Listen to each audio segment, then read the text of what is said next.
2016년 6월 12일 하나님께서 우리에게 주시는 말씀은 로마서 12장 1절에서 2절 먼저 봉독에 올리겠습니다. 구약 256페이지 로마서 12장 1절에서 2절 말씀입니다.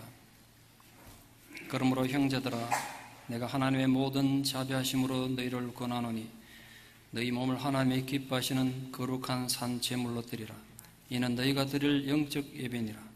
너희는 이 세대를 본받지 말고 오직 마음을 새롭게 함으로 변화를 받아 하나님의 선하시고 기뻐하시고 온전하신 뜻이 무엇인지 분별하도록 하라. 요한복음 4장 23절 24절을 더 봉독하겠습니다. 요한복음 4장 23절 24절 구약 147페이지입니다. 아버지께 참되게 예배하는 자들은 영과 진리로 예배할 때가 오나니 곧 이때라. 아버지께서 자기에게 이렇게 예배하는 자들을 찾으시느니라. 하나님은 영이시니 예배하는 자가 영과 진리로 예배할지니라. 아멘. 32살 젊은 나이에 대영 제국이 등장하기 전까지 인류 역사상 가장 큰 넓은 제국을 정복했던 알렉산더가 갑자기 죽고 나자 그 넓은 대제국이 혼란을 겪습니다. 후계자가 없었기 때문이죠. 알렉산더 휘하의 4명의 장군들이 제국을 혼자 통치할 것인가 분할할 것인가 의논하다가 결국은 4명이 분할해서 통치하기로 결정합니다. 그런데 언제나 남의 떡이 커 보이는 거 아니겠습니까? 이스라엘 북쪽의 시리아를 리시마쿠스라는 장군이 차지하고 남쪽 애굽을 프톨레미 장군이 차지했습니다. 근데 이 알렉산더 왕 시신을 누가 가져가냐에 따라서 주도권이 바뀌니까 그것 때문에 서로 주도권 다툼하다 전쟁이 벌어집니다. 프톨레미아에 셀루커스라는 장군이 있었는데 프톨레미를 대신해서 전쟁에 나가서 리시마쿠스를 몰아치고 전쟁에 이깁니다. 근데 셀루커스 입장에서 자기도 이 전쟁 나와서 10년 넘은 세월 고향도 못 가고 죽으러 고생했는데 나도 한 나라 차지할 권리가 있지 않는가. 이래서 시리아 정벌하러 갔다 거기 왕으로 주저앉아 버립니다.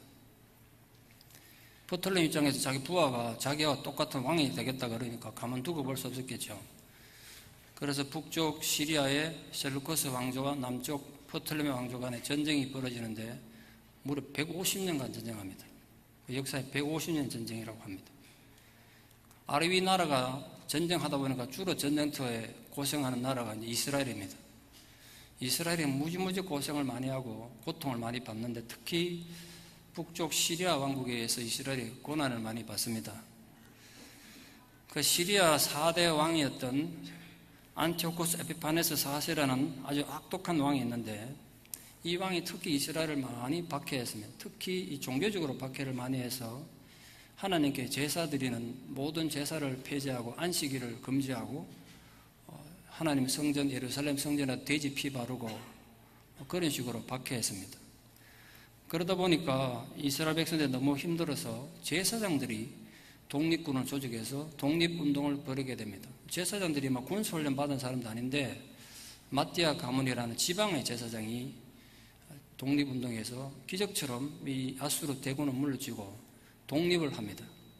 그 나라 독립했으면 제사장들이 다시 제사장으로 돌아가야 되는데 자기들이 왕이 되겠다고 왕조를 세웁니다. 거기 하수몬 왕가라 하는데 한 103년 정도 유지됩니다. 자기들 출신이 제사장이고 자기들도 남의 나라에서 억압을 많이 받았으니까 그럼 왕을 했으면 잘해야 되는데 이 왕들이 또 못된 짓을 많이 했습니다. 하수몬 왕가의 2대 왕이었던 요한 힐카누스 1세라는 왕이 기원전 128년에 사마리아로 쳐들어가가지고 사마리아 거리심산에 몇백 년간 이어져 오던 하나님의 제사드리던 성전이 있습니다. 단이 있었는데 그걸 불태우고 파괴해버립니다. 성전은 예루살렘에 있어야 된다 이래가지고. 근데 그날부터 이 사마리아 사람들은 자기들 방식대로겠지만 하나님의 제사드리고 예배드리던 걸 잃어버리게 된 거죠. 이제 이 세상천지 예배드릴 곳이 없어지게 된 겁니다. 그렇다고 사마리아 사람들이 예루살렘에 예배드리러 간다고 예루살렘에서 받아줄 리도 없고 그래서 그때부터 자나깨나 사마리아 사람들의 소원은 우리나라 사람 소원이 꿈에도 소원은 통일이라고 말하듯이 이 사람들 꿈에도 소원은 다시 거리심산에 예배의 처소를 세우고 성전을 세워서 하나님 앞에 예전처럼 예배 드릴 수 있게 되는 것 이게 꿈이었습니다. 그리고 100여 년 세월이 흐른 어느 날 그 사마리아의 수가성이라는 성 앞에 우물가에서 예수님께서 목이 말라 가셨다가 한낮에 물들어온 한 여인을 만나게 됩니다. 그 여인에게 먼저 말을 거니까 복장이 다르거든요. 사마리아인들과 유대인들이. 사마리아 여자들은 이 유대인 남자들과 절대로 접촉할 수 없는데 유대인 남자가 먼저 자기의 말을 거니까 놀라서 여자가 묻습니다. 당신들, 즉 유대인들에 의하면 하나님 예배를 예루살렘 성전에서 드려야 된다고 그러고 우리 조상들은 여기 사마리아 거리심산에서 성전에서 예배 드려야 된다고 그러는데 누구 말이 옳습니까? 그렇게 질문했습니다. 그때 그 질문에 대해서 예수님께서 예배에 대해서 굉장히 중요한 가르침을 오늘 주신 것입니다. 진정한 예배는 예루살렘도 아니고 사마리아도 아니라는 거예요. 하나님은 지금도 하나님께 올바르게 예배하는 자를 찾고 계신다는 거예요. 예배는 영과 진리로 드리는 것이다. 내가 다시 강조해서 말하노니 하나님 그분이 영이시기 때문에 너희가 예배를 드리려면 영과 진리로 예배해야 한다 라고 말씀드린 것입니다. 이 말씀이 등장하게 된 배경이 이런 역사적 배경 때문에 그렇습니다. 예수님은 올바르게 예배 드리는 자를 지금도 찾고 계신다고 정말 중요하게 말씀하셨습니다. 오늘도 우리는 예배 드리기 위해서 이 자리에 모이셨습니다. 여러분은 예배가 무엇이라고 생각하십니까? 어떤 예배가 하나님이 기뻐하시는 예배일까요? 잘 훈련된 찬양단이 가슴을 뜨겁게 하는 찬양을 드리고 세련된 프로그램을 통해서 최첨단의 IT 기술을 멋있게 적용하면 하나님이 기뻐하시는 예배가 되겠습니까? 음악회처럼 훌륭한 성가가 울려 퍼지고 감동적인 설교가 선포되면 하나님이 기뻐하시는 예배가 되겠냐? 지금 우리는 하나님이 기뻐하시고 연락하시는 예배를 드리고 있습니까? 여러분 잊지 마십시오. 항상 기억하십시오. 이 예배는 인간이 만든 제도가 아닙니다. 인간이 고안해낸 종교적 기계장치가 결코 아니에요. 구약으로부터 수천 년 동안 예수님과 바울로부터만 해도 2000년 넘게 이어져온 예배에 대한 하나님의 분명한 가르침이 있습니다. 우리는 그 성경에서 말하는 예배의 올바른 가치와 정신에 대해서 얼마나 올바르게 이해하고 있습니까? 바울은 오늘 우리에게 짧은 본문 말씀을 통해서 예배에 대해서 너무나 중요한 말씀을 깊이 있게 가르쳐 주고 있습니다. 첫째로 먼저 바울은 하나님의 모든 자비하심으로 너에게 부탁하고 당부한다고 말씀했습니다. 하나님 자비하심은 추악하고 무가치한 죄인된 우리들을 참아주시는 사랑의 마음입니다. 사실 하나님 자비하심이 없으시다면 오늘 여기 존재할 사람 아무도 없습니다. 우리 벌써 다 죽었지 않겠습니까? 하나님 자비하심은 다양한 모습으로 등장하고 나타났습니다. 그리고 현재 나타나고 있습니다. 그런데 바울은 이 온 우주에 가득 찬 하나님의 모든 자비하심 모아가지고 내가 세카람 단임 장로교에 너희들에게 부탁한다, 당부한다는 거예요. 만약 하나님이 우리처럼 옹졸한 신이고 복수심에 불타는 신이었다면 우리 벌써 다 죽었지 않겠어요? 누가 살아남겠습니까? 그 하나님 자비하심은 우리 그리스도인들이 세상을 살아가는 원동력이 되는 것입니다. 누가 뭐라 그래도 여러분이 어떤 경로를 통해 이 자리에 왔던 오늘도 우리는 하나님 자비하심 때문에 이 예배 자리에 나와 있는 것을 믿습니다. 하나님 자비하심으로 내가 이 자리에 나와 있음을 고백한단 말이에요.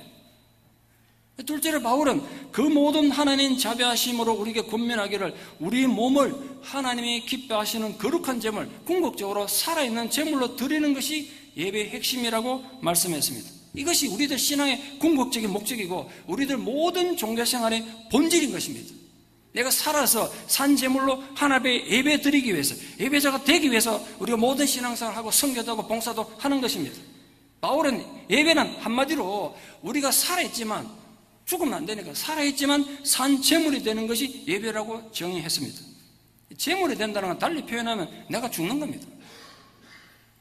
제물은 한 번 죽으면 그걸로 끝이죠. 죽으면 말이 없습니다. 죽었는데 무슨 말이 필요하겠습니까? 근데 자신이 죽어서 제단에 제물로 드려졌다고 해놓고는 온갖 사소한 일들에 다 반응하고 기분 나쁘다고 반응하면서 피를 뚝뚝 흘리면서 이 제단에서 한번 다시 내려와 보십시오. 무슨 공포 영화에 나오는 이야기다는 거 얼마나 끔찍하겠습니까? 여러분이 잘못 예배드리면 그런 모습이 된단 말이에요. 큰 대의 명분을 위해서 한번 죽는 건 뭐 가능할지 모르겠습니다. 그러나 시퍼렇게 우리 감정이 살아있고 욕망이 살아있는데 죽어야 한다는 건 정말 힘들고 어려운 거예요. 그런데 바울은 예배란 살아있으면서 죽어야 드릴 수 있다는 겁니다. 단순하게 표현하면 죽는 훈련이 예배입니다. 이런 성장 과정에서 제멋대로 인격이 형성되어서 한 번도 죽어본 적이 없다면 그 신앙은 자기 착각에 지나지 않습니다. 그러면 산재물의 예배를 드리는 것이 아니라 연극 관람하듯이 그저 예배를 구경하는 자가 되는 것입니다. 여러분 절대로 예배의 구경꾼이 되지 마십시오. 예배의 방관자가 되지 마십시오. 예배의 점수를 매기는 심판관이 되어서는 더더욱 안 되는 것입니다. 내가 지금 하나님 앞에 예배를 드리고 있는 자라는 것을 절대로 잊지 마십시오. 여러분 지금 이 시간 설교를 듣고 있지만, 우리 성가대 찬양을 듣고 대표기도에서 대표기도를 듣고 있지만, 여러분이 지금 하나님 앞에 여러분의 예배를 드리고 있는 거란 말이에요. 그 말은 내가 이 예배를 통해서 살아있는 제물이 되어야 된다는 겁니다. 우리는 영혼을 예배하는 예배자들입니다. 영혼을 살기 위해서는 지금 죽는 것이 예배란 말이에요. 그러니까 지금부터 이 예배당 안에서 죽는 훈련 제대로 하기를 바랍니다. 욕망에 대해서 죽어서 살아있는 제물이 되기를 축원합니다. 허영심에 대해서 죽어서 산 제물이 되십시오. 열등감이 죽고 교만이 죽어서 자신을 살아있는 하나님 앞에 제물로 드리는 그런 예배자가 되기를 바랍니다. 저는 어릴 때부터 교회 안에서 자라서 다양한 교회 문화를 직가점적으로 체험하면서 살았습니다. 그렇게 성장했습니다. 제가 어릴 때부터 교회 안에서 가난한 분들이 교회 힘들다 그러면 자기 집 팔아가지고 헌금하는 분 많이 봤습니다. 요즘 상상도 하기 힘든 일이죠. 심지어는 자기가 가진 거 없으니까 큰 돈을 빚을 내가지고 헌금하고 구제하는 분도 많이 봤습니다. 상상도 못할 일입니다. 그런데 제가 오늘 설교 준비하면서 다시 생각해 보니까 그렇게 많은 걸 희생하고 헌신하는 사람 참 많이 봤는데 자기 몸을 산제물로 드리는 분을 잘 못 본 것 같아요.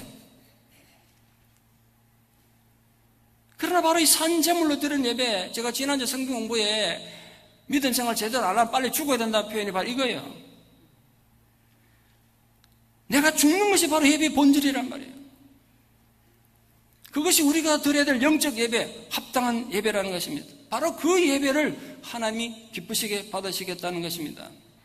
우리가 절대로 착각해서는 안 될 예배에 대한 중요한 가르침이 있습니다. 예배는 내 마음에 드느냐 안 드느냐 문제가 절대로 아니에요.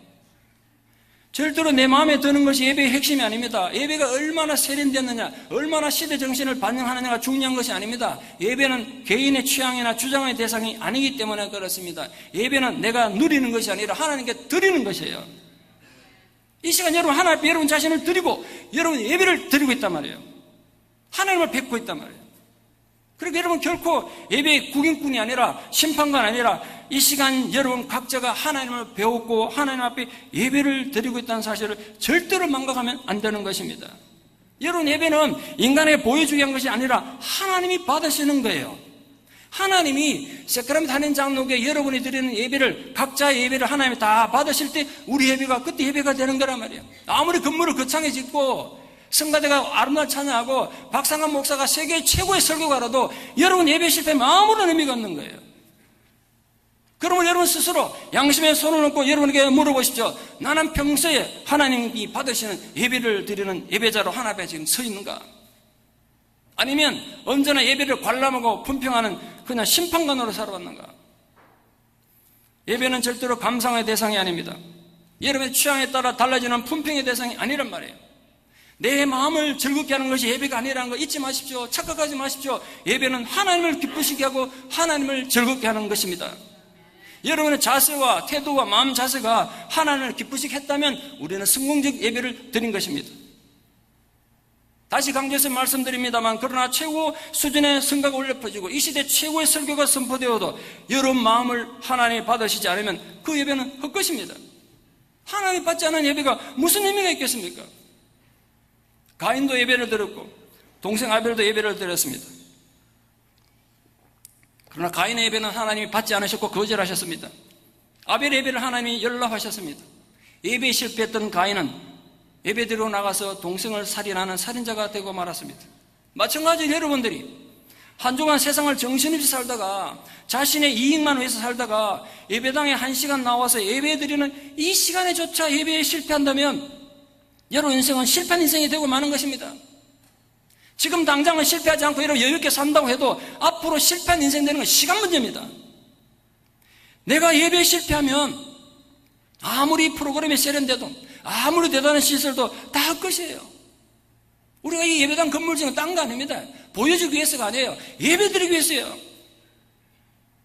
내가 예배자라는 사실, 내가 예배드리는 이 시간 하나님을 배웠고 하나님께 나의 예배를 드리고 있다는 사실을 절대로 잊으시면 안 됩니다. 그래서 여러분이 묻습니다. 평소에 여러분 예배의 자세는 어떻습니까? 거룩한 예배, 살아있는 예배, 영적인 예배를 드리고 있습니까?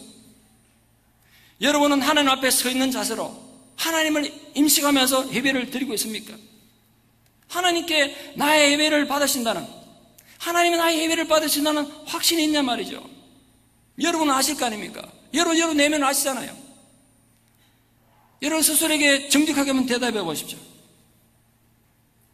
우리는 어떻게 그런 영적 예배, 하나님이 받으시는 산제물의 예배를 드릴 수가 있을까요? 오늘 본문에서 바울은 적어도 3가지 이상 우리에게 교훈하고 있습니다. 첫 번째로 우리가 하나님 받으시는 산제물의 예배를 드리기 위해서는 이 세대를 본받지 않음으로써 우리는 영적 예배, 산제물 예배를 드릴 수 있습니다. 우리가 본받지 말아야 될 이 세대는 어떤 세대를 말하고 있습니까? 첫째로 현 세대는 크고 많은 것을 최고로 칩니다. 강하고 힘 있는 것을 최고로 칩니다. 그리고 돈이 많아야 되고 학식이 많아야 되고 세상에서 권력도 많아야 성공한 것으로 생각합니다. 그러나 그것은 분명히 하나님 가치관이 아니에요. 여러분, 예수님이 전생에 딱 3번 축복기도 하셨습니다. 축도를 하셨습니다. 보리떡 5개, 물고기 2마리, 5,000명이나 모인 군중 앞에서 한 사람의 도시락 식량밖에 안 되는 그 보잘것없는 것을 앞에 놓고 축복기도 하셨습니다. 콜리기 아이들이 자기에게 다가오셨을 때 당시에 인간으로 취급도 못 받고, 그래서 제자들조차도 가까이 오지 말라고 거부했던 그 어리석고 연약한 아이들을 품에 안고 축복하셨습니다. 죽기 직전에 최후의 만찬의 그 소박한 식탁에 축복하셔서 영원한 성찬이 되게 하셨습니다. 예수님의 축복은 힘있고 큰 것과 거리가 멀었습니다. 오히려 예수님은 약하고 소중한, 어린 연약한 것을 소중히 여기는 가치관을 보여주셨습니다. 많은 것보다 미랄 하나의 죽음을 굉장히 강조하셨습니다. 수중에 있는 99마리 양보다 잃어버린 1마리 양을 귀하게 여기셨습니다. 대단한 부자가 엄청나게 드린 억만금의 헌금보다도 가난한 과부가 드린 동전 2개의 하나님은 더 기뻐하신다고 말씀하셨습니다. 우리가 이 세대를 본받지 않고 우리 자신을 살아있는 제물로 예배를 드리기 위해서는 예수님이 가르침을 이해하고 따라야 된단 말이에요. 또한 2번째로 현대는 자기 선전과 자기 과장이 심한 시대입니다. 스포츠인이든 연예인이든 영웅을 선전한 시대 아니겠습니까? TV만 틀면 영웅이 등장합니다. 그러다 보니까 교만과 위선이 모든 문화에, 모든 사람들의 심령 속에 암세포처럼 깊이 퍼져 있습니다. 예수님은 우리에게 겸손과 섬김과 양보를 가르쳐 주시기 위해서 제자들의 발을 직접 씻으셨습니다. 그분이 이 땅에 왕으로 오셨지만 도리어 고난받는 종의 모습으로 기꺼이 십자가에 달려 죽으셨습니다. 우리에게 이 주님의 정신을 본받지 않으면 살아있는 예배를 드릴 수가 없단 말이죠. 3번째로 현대는 그 어느 때보다 이기적이고 개인주의가 파는치는 세상입니다. 남이 어찌되든 나만 편하고 잘되면 그만이라는 거죠. 나만 기쁘고 만족하면 남들이 아무리 고통받고 불행해도 상관하지 않습니다. 심지어는 교회에서조차도 그렇게 행동합니다. 그러나 예수님은 형제를 위한 자기 희생과 이웃을 긍휼히 여기는 모습을 끝없이 보여주셨습니다. 예수님이 이 지상의 삶을 사시는 동안 당신의 이익을, 자신의 이익을 위해서 한 것이 아무것도 없는 거 아십니까? 예수님 자신의 상관 아무것도 없어요. 우리에게 이런 주님의 정신이 심장 속에 뜨겁게 살아있어야 이 세대를 본받지 않고 나 자신을 산제물로 드리는 영적 예배를 드릴 수가 있는 것입니다. 리차드 포스터는 20세기를 대표하는 기독교 저술가이고 위대한 목사님이십니다. 저도 이번에 책을 통해서 많은 은혜 받고 도전을 많이 받았습니다. 그가 자신의 일생에 정말 중요한 터닝포인트가 됐던 사건을 기록한 것을 책에서 읽은 적이 있습니다. 이 포스트 목사님이 대학생 시절, 청년 시절에 봉사활동 가겠다고 방을 맞아서 알래스카 북극권 최후의 코체부라는 작은 마을에 봉사활동하러 갔습니다. 가서 한 일이 학교 건설하는 걸 돕는 일이었습니다. 근데 하루는 자기에게 할당된 일이 하수도 공사를 위해서 땅을 파는 일이었습니다. 북극권은 여름이라도 겉은 녹았지만 안은 아직도 여전히 얼음덩어리라 곡괭이질을 할 수가 없습니다. 아무리 파도 얼음이니까 곡괭이가 튀어나와서 땅을 팔 수 없습니다. 너무 지치고 짜증이 나서 자신이 봉사로 온 게 너무 잘못한 일 같다고, 너무 섣불리 온 것 같다고 후회하면서 억지로 일을 하고 있습니다. 그때 한 에스키모 원주민 아저씨가 이 포스트 목사님과 함께 일하고 오셨는데 그는 손이 너무 거칠어서 얼마나 일을 많이 했는지 무슨 곰발바닥처럼 진성발바닥같이 그렇게 거친 손을 갖고 있었습니다. 근데 그는 계속 웃는 얼굴로 콧노래로 찬송가를 흥얼거리며 계속 일하는 겁니다. 옆에서 그러니까 더 짜증이 납니다. 자기는 힘들어 죽겠는데 옆에서 콧노래 찬송가를 부르니까 너무 짜증나가지고 일하던 거 멈추고 그 아저씨를 물끄러미 쳐다보고 있었습니다. 근데 그 아저씨가 일하다가 손을 멈추더니 불쑥 리치되게 이렇게 말했습니다. 젊은이, 이 외딴 시골 구석에 학교 짓는다는 건 멋있지 않느냐? 얼마나 좋은 일이냐? 자네가 지금 땅을 파고 있는 것은 하나님의 영광을 위해서일세. 이렇게 말했습니다. 지금 땅 파는 게 하나님의 영광을 위해서라는 거예요. 가축처럼 일하며 살아가는 무식한 에스키모 아저씨가 얼어붙은 땅을 파는 것이 하나님 영광을 위한 것이라고 했을 때 포스트는 충격을 받았습니다. 그동안 자신은 하나님 위해 산다고 했지만 돌아보니까 언제나 자신만을 위해 살고 있었던 것입니다. 자기 장래를 위해서 살고 새로 생긴 애인을 즐겁게 하기 위해서 살고 자기 미래를 위해서 살았지 하나님 위해서 일한다는 생각 꿈에도 해본 적 없습니다. 심지어 지금 봉사활동하는 이 순간도 자기 명예와 자기 만족을 위해서 왔지 하나님 영광을 위한 것이 아니라는 것을 깨닫게 된 것입니다. 근데 그날 그 무식한 에스키모 아저씨를 통해서 평생의 기준이 되는 신앙의 기초를 다시 세우게 됩니다. 하나님 앞에 사람이 바로 서 있으면 땅 하나 파는 것도 하나님 영광을 위해서 한다는 이 짐승 같은 손을 가진 에스키모에는 얼마나 귀한 크리스찬인가? 하나님이 그를 얼마나 기뻐하시겠는가? 이게 바로 예배구나. 예배가 뭐 거창한 건물 안에서 형식을 갖춰야 드린 예배가 아니라 이 삶의 가장 밑바닥에 이 삶의 현장에 살아있는 이것이 바로 예배라는 사실을 뼈저리게 깨달았다는 것입니다.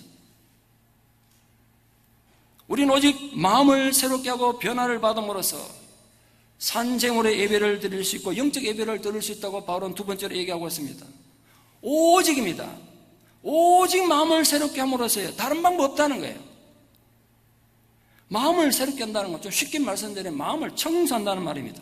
온갖 더러운 생각과 감정과 상처와 악취가 나는 지저분한 마음을 깨끗이 청소한다는 겁니다. 우리 마음이 온갖 쓰레기로 가득 차 있는데 그걸 비운다는 거예요. 우리 기독교도 원래는 가졌던 건데 잃어버린 정말 중요한 영적인 기능이 있는데 불교에서는 굉장히 잘하고 있습니다. 불교 스님들은 한거, 동안거를 해가지고 여름에 제일 더울 때 3개월, 겨울에 제일 더울 때, 제일 추울 때 3개월 아무것도 안 하고 벽만 보고 앉아가지고 나는 누군가 어디서 와서 어디로 가는 거 이거 생각합니다. 말도 안 하고 무건 수행하는 거죠. 신앙을 떠나가지고 한 일주일이라도 아무것도 안 하고 벽만 보고 앉아가지고 나는 누군가 이 생각하면 사람 마음이 좀 깨끗해지지 않겠습니까? 그걸 3개월치 한다는 거예요. 우리 기독교도 원래 그런 기능이 있었는데 이걸 다 잃어버렸습니다. 너무너무 안타깝습니다. 내가 누군지 좀 알아야 돼. 내 안에 뭐가 쌓였는지 좀 알아야 청소하든지 할 거 아닙니까? 근데 우리 자신은 몰라. 기독교인데 너무 바빠요. 너무 시끄럽게만 해요. 살아온 세월만큼 우리 마음은 온갖 잡다고 더러운 생각들, 분노와 미움과 원망과 교만으로 가득 차 있습니다. 근데 그 마음 그대로는 아무리 예배를 드려도 의미가 없다는 말이에요. 여러분 예배당 문턱이 딸도록 뻔질나게 드나들어서 예배를 드려도 그 마음이 새로워지지 않는 한 예배를 드릴 수가 없다는 게 바울의 경고입니다. 오늘 여기서 마음으로 쓰인 헬라어 단어가 누스라는 단어입니다. 누스. 헬라어가 마음은 여러 가지 단어를 쓰는데 누스라는 단어를 썼습니다. 누스라는 단어는 인간의 모든 지적 활동이 이루어지는 공간입니다. 인간이 타락하게 되면 타락한 인간은 당연히 그 누스가 타락한 공간이 될 수밖에 없습니다. 그 마음 안에 타락한 공간밖에 들어갈 수밖에 없는 거죠. 하나님의 새로운 피조물로 살아가기 위해서는 누스를 새롭게 갱신함으로써 하나님이 원래 우리에게 주신 그 누스의 능력을 발휘해야 한다는 거예요. 이때 변화라는 것은 약간의 변화를 말하는 것이 아니라 혁명을 일으킬 정도의 근본적인 변화를 말합니다. 아무도 여러분들이 지금 그 세상 살아오면서 사람을 잘못 만나서 또는 여러분 스스로 선택을 잘못해서 또 때로는 여러분 시험에 들어서 여러분 마음 이 누수가 파괴되고 비참하게 타락한 분들 많을 겁니다. 여러분 자동차 고장나면 어디로 가야 됩니까? 카센터 갑니다. 몸이 고장나면 어디 갑니까? 병원에 의사한테 가야 되죠.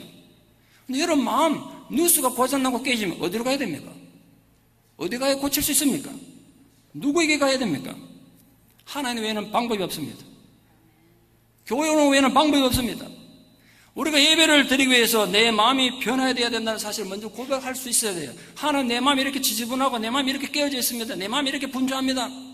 이 마음을 새롭게 해서 내가 하나님 앞에 예배 드릴 수 있게 도와주시옵소서. 그게 먼저 돼야 된단 말이에요. 우리 마음은 그런 부분에서 변화를 받아야 됩니다. 변화받는다는 것은 다른 의미가 아닙니다. 예배에 들을 수 없이 분주하고 지저분하고 분노에 가득 찬 마음을 청소하고 정리하는 거예요. 마음에 준비가 없으면 예배 드릴 수가 없습니다. 지금 묻습니다. 지금 이 자리에 우리 함께 예배 드리고 있습니다만 여러분 마음 상태 여러분이 가장 잘 알 거 아닙니까? 지금 여러분 마음은 하나님께 예배 드릴 수 있도록 준비되어 있습니까? 지금 여러분 드리는 이 마음의 상태를 하나님이 받을 수 있겠습니까? 여러분 어떤 상태로 어떤 모양으로 그럴듯하게 와서 앉아있는지 모르겠습니다. 여러분 마음 상태가 지금 어떻습니까? 여러분 마음이 지금 하나님 앞에 계십니까? 그래서 하나님께서 내려다보시고 내가 너의 마음을 받으마, 내가 너 예배를 받는다고 말씀하실 수 있겠습니까? 마음이 새롭게 변화되는 그리스도인만이 하나님 뜻을 분별하고 순종할 수가 있습니다. 여러분 마음이 진실로 예배 드릴 때마다 새롭게 변화됨으로 하나님이 받으시는 예배를 드릴 수 있는 분들 되기를 축원합니다. 마지막 세 번째로 하나님 뜻을 분별하는 것이 예배입니다. 바울이 그렇게 말했습니다. 제 짧은 경험을 통해서 돌아보니까 너무나 많은 사람들이 예배를 드리면서도 하나님이 없이 그리스도 없이 자기 개인의 생각과 아집에만 사로잡혀 있습니다. 이제 예배 드리러 왔는데 자기 고집과 아집과 상체만 가득 사로잡혀서 그냥 돌아가는 거예요. 그럼 무슨 변화가 있겠어요? 우리가 진정 관심을 가지고 귀 기울여 하는 것은 하나님의 선하신 뜻입니다. 하나님의 선하신 뜻이라는 건 하나님의 성품과 일치하는 거 아니겠습니까? 또 분별해야 되는 것은 하나님 기뻐하시는 뜻입니다. 하나님 기뻐하신다는 것은 하나님께서 기꺼이 용납하실 만한 것을 말합니다. 또한 하나님의 온전하신 뜻을 예배 가운데 깨달아야 한단 말이에요. 온전하단 말은 목표를 달성한 완벽한 성숙을 의미합니다. 결국 선하시고 기뻐하시며 온전하신 하나님 뜻에 대한 분별은 성령에 의해서 여러분의 판단력을 새롭게 함으로써 얻게 되는 것입니다. 우리 예배를 통해서 그걸 얻는 거예요. 여러분이 예배를 통해서 여러분을 향한 하나님의 선한 뜻을 발견할 수 있기를 바랍니다. 여러분 자녀를 향한 하나님의 기뻐하시는 뜻을 발견할 수 있기를 바랍니다. 궁극적으로 여러분의 원수를 향한 하나님의 온전하신 뜻을 발견할 수 있기를 바랍니다. 하나님의 예배를 통해서 우리들의 찢어지고 상한 모습이 회복되어지고 모든 억압으로부터 자유로워지기를 원하십니다. 그래서 예배를 통한 자기 깨달음, 자기 발견이 너무 중요한 거예요. 영이신 하나님을 만나고 나면 누구나 진정으로 자신이 얼마나 추악한 죄인인가에 대한 깨달음을 가지게 됩니다. 내가 얼마나 못난 인간인지 그때 깨닫는 거예요. 이 예배를 통해서 진정으로 여러분이 하나님을 묵상하고 만나기를 축원합니다. 여러분 어디 가서 하나님 만나시겠어요? 그러나 나는 의롭다고 착각 속에 살던 자들이 정말 추하고 깨어진 진실된 모습을 발견하게 된다면, 이 예배 가운데 발견하게 된다면 그게 얼마나 은혜겠습니까? 그게 우리 예배 가운데 일어나야 된단 말이에요. 우리는 결코 예배의 방관자가 아닙니다. 예배를 인도하고 설교하는 목사나 예배 드리는 것이라고 많은 성도들이 생각하세요. 여기서 대표기도하는 집사님이나 장로님들 정도 돼야 예배 드린다 생각하고 많이 양보해가지고 성가대 정도는 돼야 예배 드리는 자로 생각합니다. 그리고 성도는 본인들은 어떻게 생각하는? 자신은 관람객이에요. 예배를 평가하는 사람들. 저들이 지금 얼마나 멋있게 예배를 인도하는가 관람하는 것입니다. 얼마나 좋은 프로그램을 실수 없이 완벽하게 연출해내는가 평가하는 것입니다. 그러다 자기 마음에 들지 않는 프로그램이 있거나 자기 기분에 맞지 않는 어떤 요소들이 있으면 오늘 예배를 망쳤다고 생각합니다. 예배를 마치 좋은 강연에 가가지고 무슨 정보 얻고 가는 정도로 생각합니다. 여러분, 예배는 나의 이익을 구하는 시간이 절대로 아니에요. 예배는 내 이익을 위한 시간이 아니란 말이에요. 하나님께 내 마음을 드리는 시간이에요. 이걸 착각하시면 큰일 나는 거예요. 오늘 예배 갔는데 아무것도 얻는 것이 없어. 엉터리예요. 뭘로 들어오셨습니까? 여러분 마음을 드리러 오셨다, 하나님 앞에. 여러분의 제사를 드리러 오신 거예요. 오늘 바울은 우리가 살아서 제물이 되는 것이라고 예배를 정의하고 있습니다. 예배는 딴 거 아닙니다. 쉽게 생각하십시오. 내가 제물이 돼서 죽는 겁니다. 예배 드리러 오기 전까지 내 분노가 있었고 미움이 있었고 원망이 있었는데 예배 드리다 거기 죽어야 된단 말이야. 내가 제물이 돼서 하나님 앞에서 내 마음을 내놓고 난도질을 해보지 않은 마음은 예배자가 아니란 말이에요. 여러분이 궁극적으로 예배자로 회복되기를 축원합니다. 여러분이 교회 안에서 가장 진실된 예배자가 되기를 축원합니다. 예배를 통해서 가장 진실하게 하나님 과연 여기 계셨구나, 하나님 현존을 체험하는 은혜가 있기를 축원합니다. 그래서 진실로 여러분도 신령과 진실로 예배드리는 자의 삶을 살아가는 은혜가 있기를 축원합니다. 말씀의 결론을 맺습니다. 나무 뿌리가 말라버리면 그 나무 줄기와 가지도 말라 죽는 건 당연한 이치입니다. 예배는 여러분 신앙의 뿌리입니다. 예배가 죽으면 머지않아 모든 신앙의 감동도 기쁨도 사라질 것입니다. 이제는 내가 그러지 않았는데, 하나님 생각만 해도 기쁨이 나고 주님 생각만 해도 눈물이 나고 감동이 있었는데 이제는 아무 기쁨이 없습니다. 이유가 뭔지 아십니까? 여러분 신앙의 뿌리인 예배가 죽었기 때문입니다. 예배가 죽고 나면 모든 감동과 기쁨이 사라지고 궁극적으로 삶의 의미도 사라질 것입니다. 내가 살아있지만 시체 같은 존재가 될 거예요. 내가 더 잘 살아보겠다고 예배도 무시해가면서 살았는데 삶은 더욱 황폐해질 것입니다. 그러나 기억하십시오.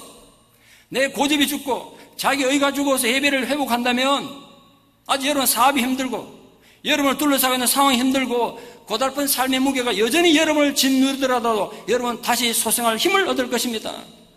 많은 분들이 이렇게 얘기합니다.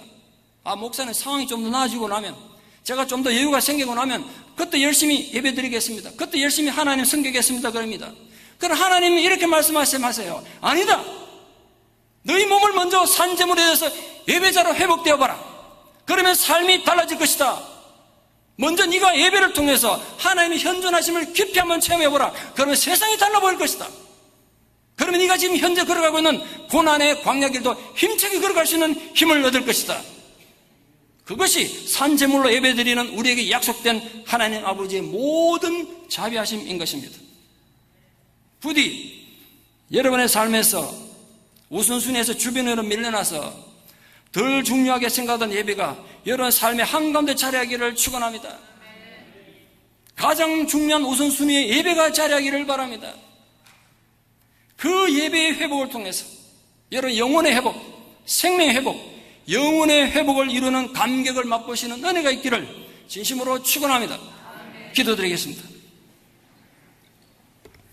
사랑의 아버지 하나님, 이 놀라운 은혜와 사랑을 진실로 감사드립니다.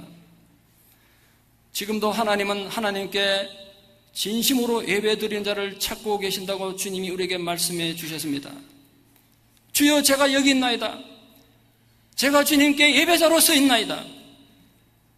저의 찢어진 마음을 받아 주시옵소서.